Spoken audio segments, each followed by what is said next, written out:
homens que tinham uma vida pautada com Deus, de homem que sabia o que estava fazendo, para se aconselhar com jovens que não sabiam o que queria, com jovens que estavam com a vida de qualquer jeito com o Senhor. Então agora Roboão, em vez de se aconselhar com quem sabia, com quem andava, com quem obedecia, agora estava se aconselhando com quem não queria nada com o Senhor. E muitas vezes estamos assim nos dias atuais, desprezamos conselhos de quem andar com o Senhor, desprezamos conselhos de quem paga preço com o Senhor e queremos nos aconselhar com quem não paga preço, com quem não tem uma vida pautada com o Senhor. Não estou dizendo que sabedoria vem de ser velho ou novo, porque muitas vezes um jovem também tem sabedoria, mas nesse caso, esses jovens não queriam nada, esses jovens não queriam pagar preço como esses anciões. Então agora Roboão vai desprezar o conselho desses anciões sábios que cresceram com seu pai, vai se aconselhar com seus amigos, e agora ele vai dizer que vai colocar um jugo mais pesado sobre esse povo. Então agora aquele povo, aquela nação entristecida, que foi liderada por Davi, que foi liderada por Salomão, agora essa nação entristecida, eles vão dizer que não tem mais parte com o filho de Jessé, que não tem mais parte com Davi. Mas antes disso, lá no profeta Jeremias, se não me falha a memória, já tinha sido profetizado que o Senhor iria dividir o reino, iria ficar a menor parte com um e dividiria a maior parte com o outro. E assim acontece, ia ficar uma parte com o servo. E quem era o servo nesse tempo? Era Jeroboão, que era servo de Salomão. E aí agora, como se dividiu o reino, uma parte vai ficar com o filho de Salomão, Roboão, e a outra parte vai ficar com o seu servo, Jeroboão. Então um povo se divide. Então o povo de Judá vai ser a tribo norte e sul, né? Vai ser o lado sul, e eles vão ficar com o filho de Salomão, e o outro vai ser o povo de Israel. Esse que estava sofrendo, ele vai ir com o servo. Então vai ser o lado sul, o lado norte, né? Perdão, igreja. O lado de Judá era o lado norte, e o lado de Israel era o lado sul, se eu não estiver trocando. Mas é isso, é o reino do norte e o reino do sul, né? A tribo de Judá e a tribo de Israel. Mas como nós bem entendemos, esse povo de Israel era um povo eleito, era um povo escolhido do Senhor. Então agora se divide as nações. Então agora Jeroboão, com medo do povo se voltar de novo para o povo de Judá, ele, em vez de deixar o povo ir, ele vai criar idolatrias para que esse povo não fosse até Jerusalém adorar o Senhor, porque foi instituído que em Jerusalém era o lugar de adorar. Então, como Jeroboão agora que estava dividido, a metade do reino foi para ele não queria que esse povo fosse até Jerusalém adorar. Então agora ele vai dizer, não, adore aqui mesmo. E ele começa a instituir, começa a colocar idolatria no meio do povo. Então ele vai colocar ídolos, ele vai levantar deuses para esse povo não fosse até Jerusalém adorar o Deus verdadeiro. Então agora Jeroboão traz a idolatria de uma forma muito severa, de uma forma muito grande para esse povo de Israel, para essa nação de Israel. Então agora a idolatria cresceu muito grande nesse tempo. E é agora aqui que o Senhor vai levantar esse homem, profeta Amós, um homem que não se intitulava profeta, era de uma cidade simples de Tecoa. Ele ficava ali, colhia figos, né, que vai dizer que é sícromos, era figos. Ele vai dizer, ele vai se intitular como boieiro. Então era um homem simples, não era profeta, filho de profeta, se intitulava assim como muitos, não. O Senhor chamou ele por detrás de uma simplicidade, de uma terra simples, porque muitos são assim, eles gostam de se apresentar, mas aqueles que são de verdade é o próprio Senhor que vai apresentar eles. Então agora Amós, ele não é da escola de profetas intitulado, não, é o próprio Senhor que vai apresentar eles. Aleluia. Então agora o Senhor vai chamar esse homem. Ele veio ali da cidade, do lugar de Judá, para ir agora para o reino de Israel, para profetizar, como eu disse, a qual era o rei Jeroboão, a qual a idolatria tinha se instituído naquele lugar. Então agora Amós vai sair da sua cidade, vai sair do seu lugar, da sua vida, para profetizar nesse povo. Porque agora o rei Assírio, a Síria era um exército inimigo muito forte, e eles estavam combatendo muito contra o povo de Judá. Então agora, enquanto o povo de Judá, o reino de Judá, estava perdendo as suas forças, o reino de Israel estava ao contrário. O reino de Israel estava se fortalecendo. Porque enquanto Judá estava cada dia mais se rebaixando, estava perdendo as suas forças, estava perdendo as suas riquezas, o reino de Israel estava crescendo.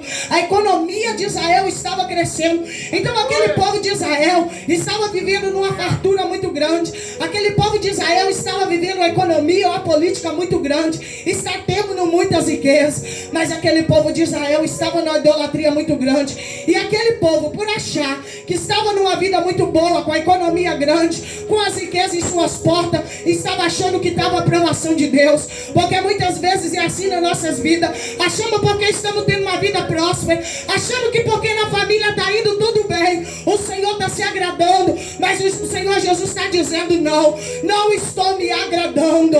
Ainda é tempo de se consertar, porque muitas vezes nós confundimos prosperidade da terra com bênção do céu. Aleluia. Então muitas vezes na sua vida está tudo bem, está com emprego, está com dinheiro, e você diz: Deus está se agradando de mim. E o Senhor está dizendo: não estou se agradando. Não é porque está tudo bem na sua vida financeira que eu estou me agradando. Ainda vai chegar o tempo. Então agora esse povo acha que o Senhor está se agradando deles. E está ali crescendo, a economia crescendo, tudo crescendo. É um povo próspero. Mas no meio deles estava enraizado um câncer. No meio deles estava enraizada a idolatria. Estava adorando deuses pagãos. Então agora Amós vai profetizar contra esse povo. E Amós vai falar uma, Amós vai falar 2 vezes. Amós vai falar para esse povo: vocês trazem o dízimo da casa do Senhor de 3 em 3 vezes. Esse povo dava. Era um povo que dava dinheiro, que fazia coisa boa. Mas o principal, eles não tiravam a idolatria do meio deles. Então esse povo dizimava, trazia dízimo, trazia oferta para a casa do Senhor. E quantos não estão assim nos dias de hoje? Porque é um bom dizimista, porque é um bom ofertante da casa do Senhor. Ele acha que a vida dele está de acordo com o que o Senhor quer. E o Senhor está dizendo assim: o homem pode até receber pelas necessidades da obra, mas eu não tenho me agradado. E esse povo estava assim, trazia seu dízimo, trazia sua oferta e achava que estava agradando o Senhor. Então agora Amós vai dizer para esse povo: se volta para o Senhor. Amós vai ali, vai dizer para eles tantos sinais que o Senhor tem dado.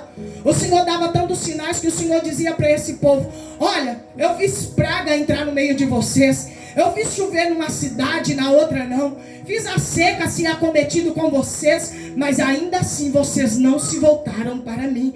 E o Senhor continuava falando através de Amós: fiz isso, fiz aquilo, dei o sinal para isso, dei o sinal para aquilo. E muitas vezes eles ainda não percebiam, porque esse povo estava numa cegueira espiritual muito grande, e eles não estavam vendo. E quantas vezes não é assim?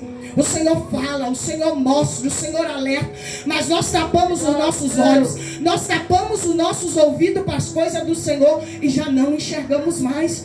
E o Senhor continua falando: estou dando um sinal, como o Senhor estava dando para esse povo, porque esse povo era um povo eleito, era um povo escolhido. Aleluia. Mas agora, como já tinha enraizado tanta coisa nos olhos deles, eles não estavam vendo a vontade do Senhor.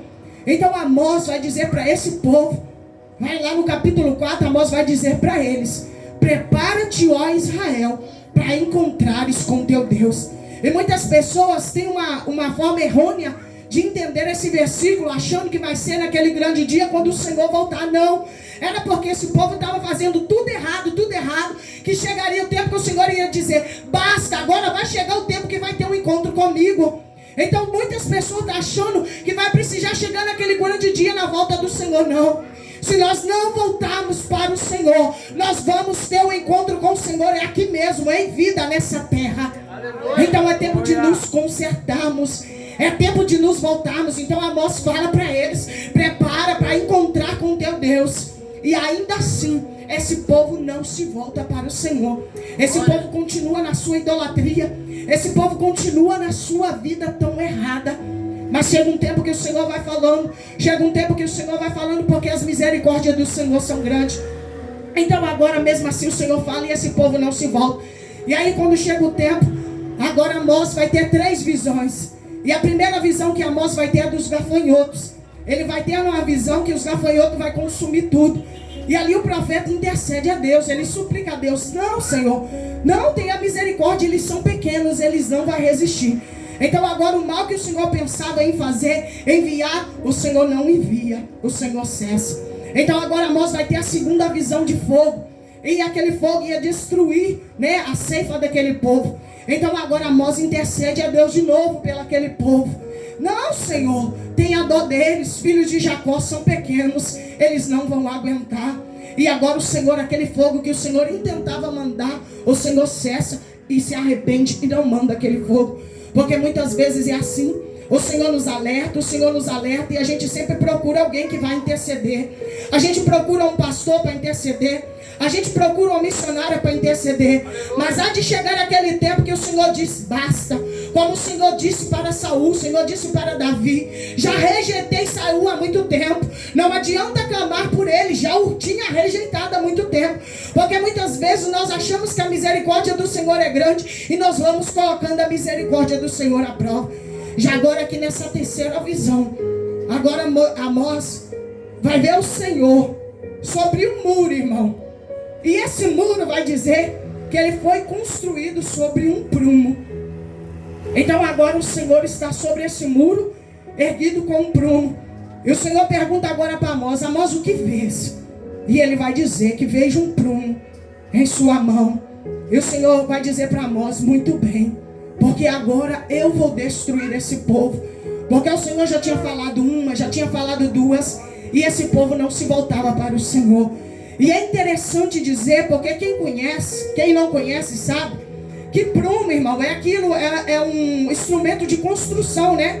Quem é pedreiro, ou mesmo quem não é pedreiro, sabe como funciona. Quem trabalha na construção sabe que é uma cordinha suspensa e tem uma coisinha embaixo da corda, que eles constroem a parede e eles pegam aquele ali para medir se a parede está certinha.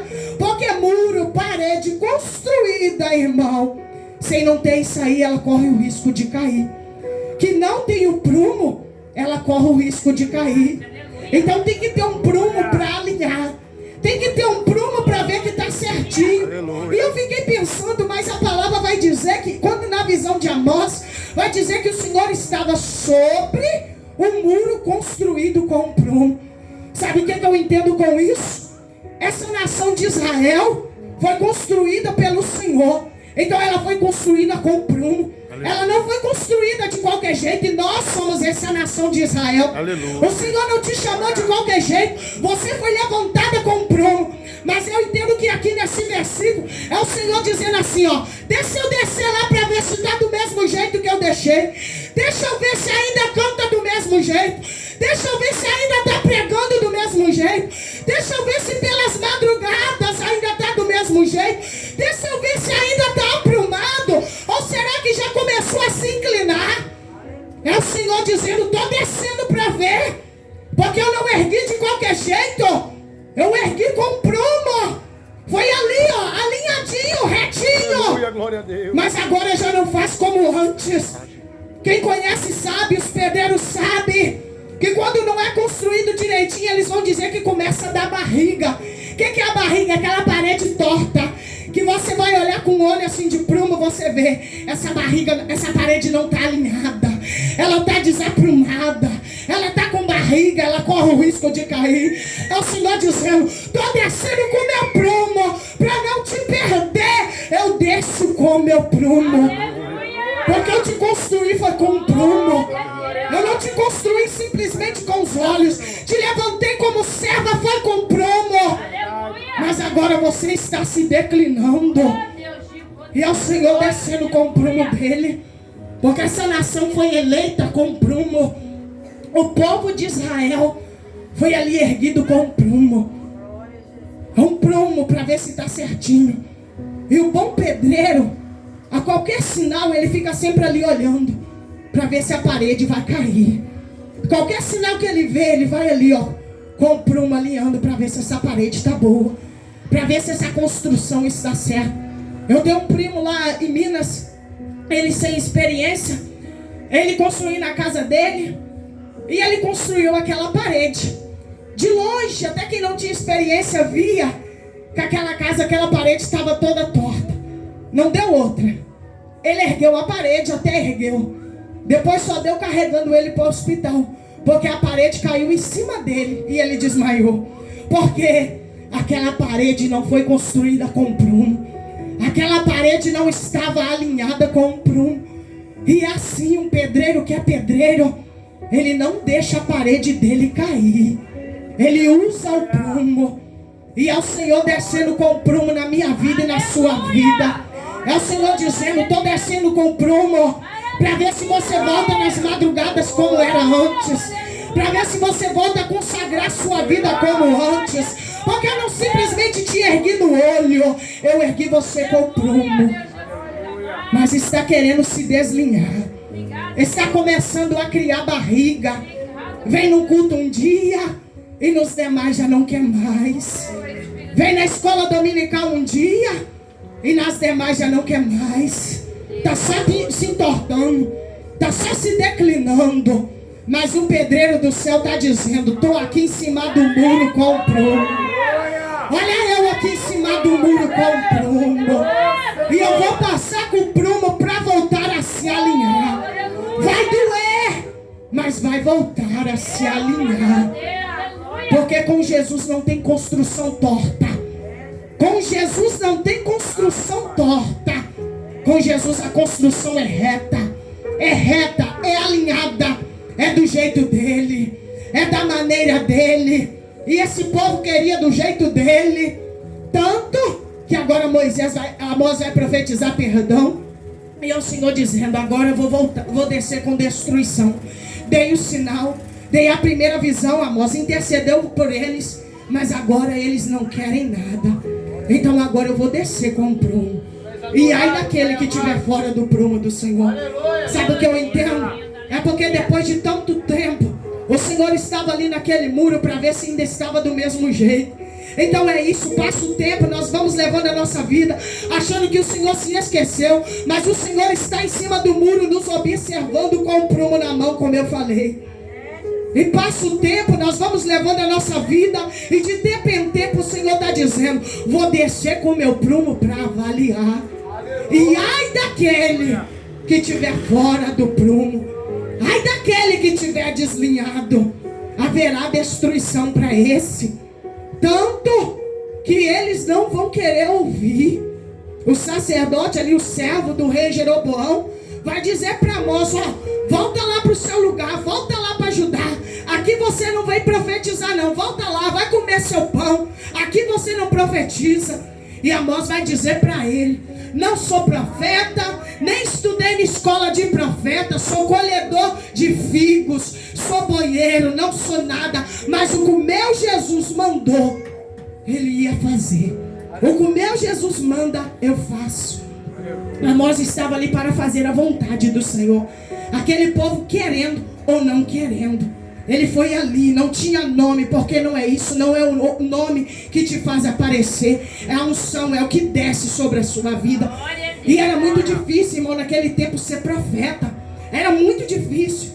Sabe por quê? Você profetizar coisa boa é muito fácil, mas você ir de encontro ao rei naquele tempo era coisa muito difícil. Você corria o risco de ser morto.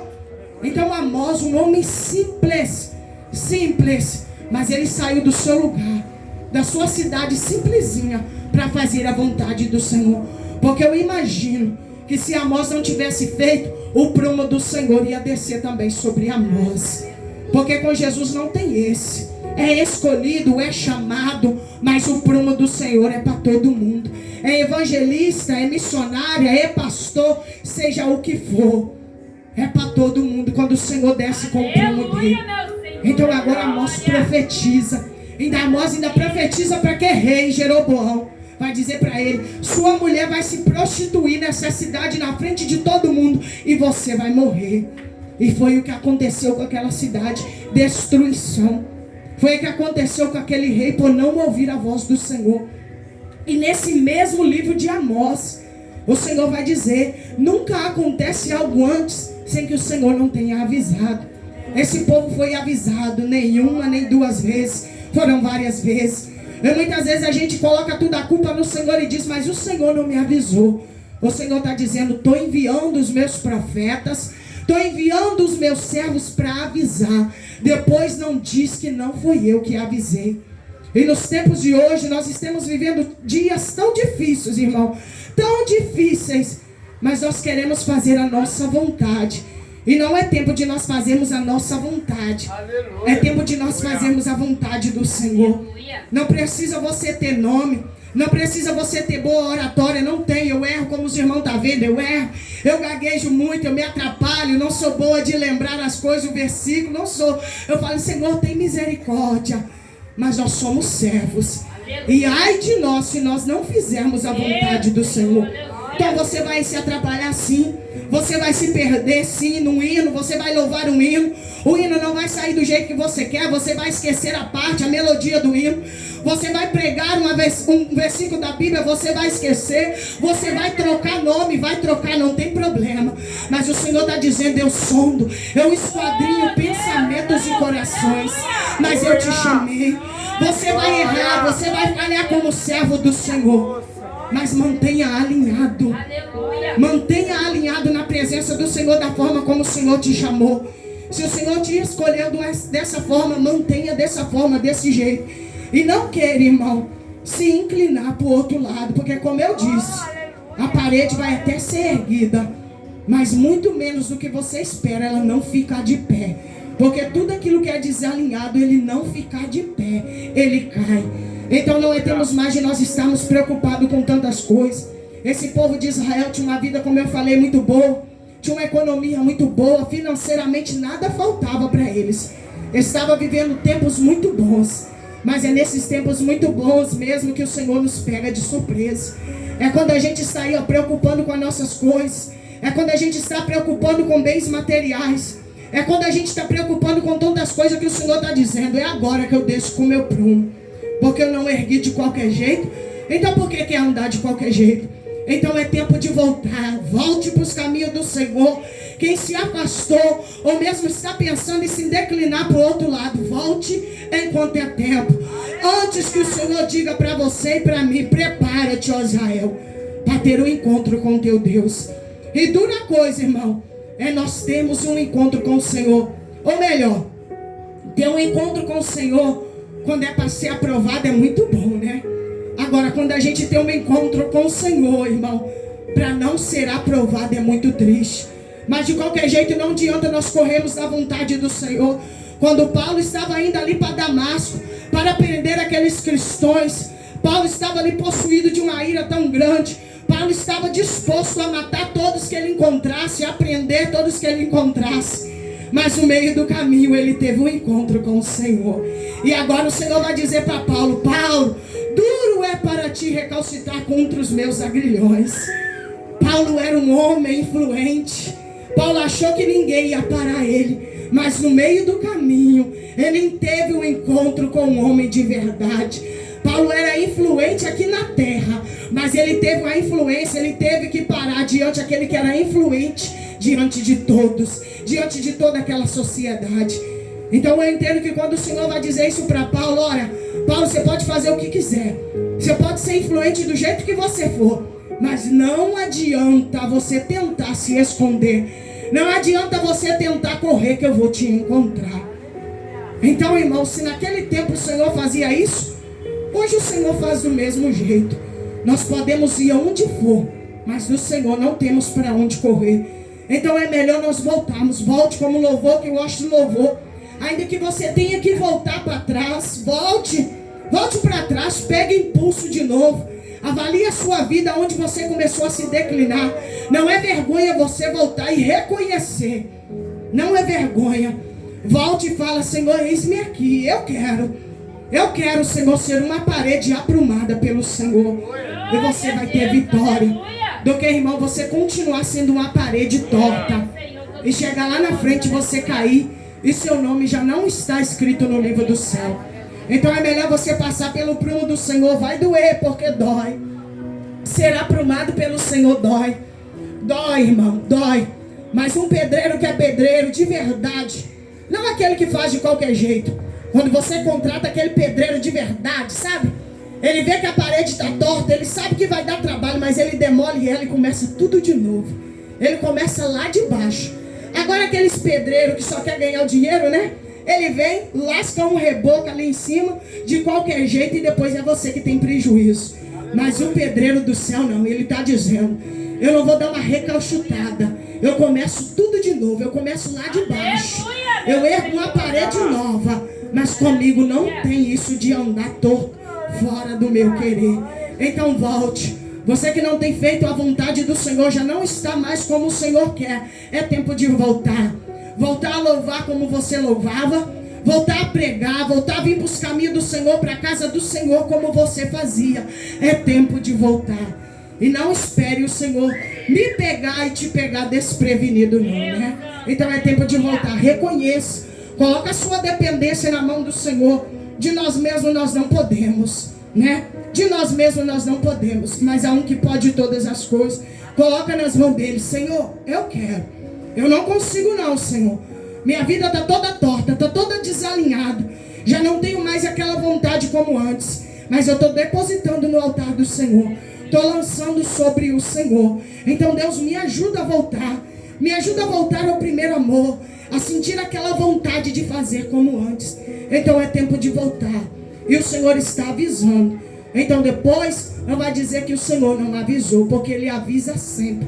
De uma forma ou de outra, o Senhor sempre nos avisa, né? Então volte para o Senhor, irmão. Volte a fazer aquilo que o Senhor te chamou. E você vai ver quantas coisas grandes o Senhor vai fazer em minha vida e na sua vida, em nome de Jesus. Amém? Assim agradeço a oportunidade.